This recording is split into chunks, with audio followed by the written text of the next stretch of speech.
राधे राधे। कुंज बिहारी श्री हरदास। आज हम सभी कार्तिक मास महात्म की संपूर्ण कथा के अंतर्गत 19वें अध्याय की कथा का श्रवण करेंगे।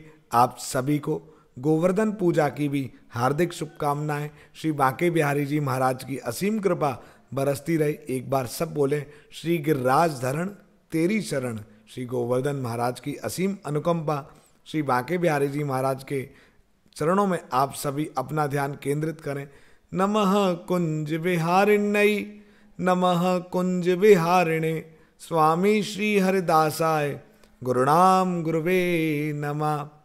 कि वृंदावन सो वन नहीं, नंदगांव सो गांव, बंसी बट सो बट नहीं, कृष्ण नाम सो नाम।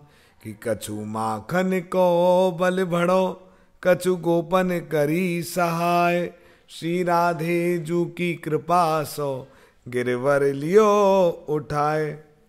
19वां अध्याय। राजा प्रथु ने कहा, हे देवर्षि, अब आप यह कहिए कि भगवान विष्णु ने वहाँ जाकर क्या किया तथा जलंधर की पत्नी का पतिव्रत कैसे भ्रष्ट हुआ। नारद जी बोले, जलंधर के नगर में जाकर भगवान विष्णु ने उसकी पतिव्रता स्त्री वृंदा का पतिव्रत भंग करने का विचार किया। वह उसके नगर में एक उद्यान में जाकर ठहर गई और रात में उसको स्वप्न दिया। वह उनकी माया और अद्भुत कार्य पद्धति थी। और फिर उनकी माया द्वारा जलंधर की पत्नी पतिव्रता वृंदा ने रात में यह स्वप्न देखा कि उसका पति नग्न होकर सिर पर तेल लगाए महिष पर चढ़ा है। वह काले रंग के फूलों की माला पहने हुए है तथा उसके छहों ओर हिंसक जीव हैं। वह सिर मुड़ाए हुए अंधकार में दक्षिण दिशा की ओर जा रहा है। उसने अपने नगर को समुद्र में डूबा हुआ देखा और इस प्रकार के बहुत से भयानक सपने देखे। फिर तत्काल ही वह जाग पड़ी और स्वप्नों के संबंध में विचार करने लगी। इतने में उसने सूर्य को उदय होते हुए देखा। उसमें उसे एक छिद्र दिखाई दिया तथा वह कांतिहीन था। इसे उसने अनिष्ट जाना। वह भयभीत होकर रोने लगी।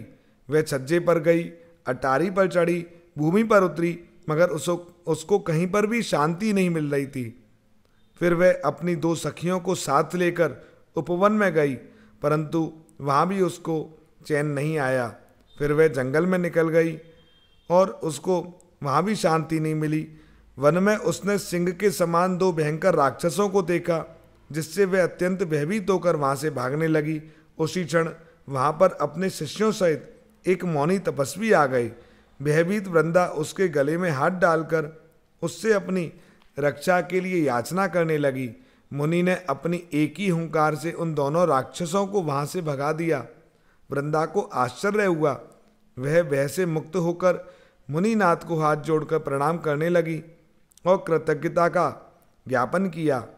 फिर उसने मुनि से अपने युद्धरत पति के संबंध में उसकी कुशल क्षेम का प्रश्न किया। मुनि ने मौन होकर आगे पीछे देखकर कुछ कहना ही चाहा कि उसी समय 2 वानर मुनि के समक्ष आकर हाथ जोड़कर खड़े हो गए और ज्यों ही मुनि ने भ्रकुटी संकेत किया त्यों ही वह उड़कर आकाश में चले गए। फिर जलंधर का सिर व धड़ लेकर मुनि के पास आ गई। तब वृंदा अपने पति को मृत हुआ जानकर मूर्छित होकर पृथ्वी पर गिर पड़ी और अनेक प्रकार के वचन कहकर विलाप करने लगी। उसके बाद उसने मुनि से कहा, हे कृपानिधि, आप मेरे पति को जीवित कर दीजिए। पतिव्रता परायण दैत्य पत्नी ऐसा कहकर दुख की श्वासों को छोड़ती हुई मुनीश्वर के चरणों में गिर पड़ी।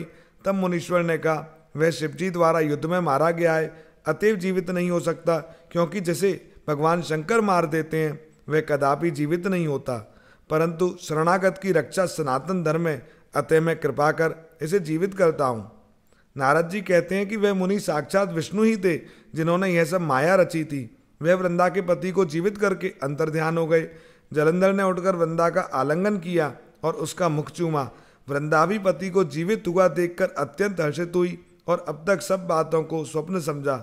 उसके बाद वृंदा सकाम हो बहुत दिन तक उसी वन में अपने पति के साथ विहार करती रही।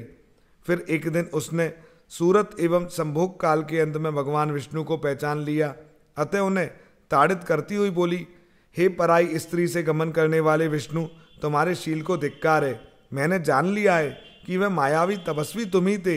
हे राजन, ऐसा कहकर परम क्रुद्ध हो पतिव्रता वृंदा ने अपने तेज को प्रकट करते हुए श्राप दिया, जो तुमने अपनी माया से 2 राक्षस मुझे दिखाए थे, वही दोनों राक्षस किसी समय तुम्हारी भी स्त्री का हरण करेंगे और उसके विरह में दुखी होकर तुम वानरों की सहायता से वन में भ्रमण करोगे।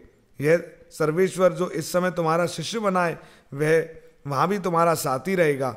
ऐसा कहकर पतिव्रता वृंदा भगवान विष्णु के लाख मना करने पर भी अग्नि में प्रवेश कर गई। ब्रह्मा आदि देवता आकाश से उसका प्रवेश देखते रहे। वृंदा के शरीर का तेज श्री पार्वती जी के शरीर में चला गया और आकाश से जय जय शब्द होने लगा। पतिव्रत धर्म के प्रभाव से वृंदा ने मुक्ति प्राप्त की।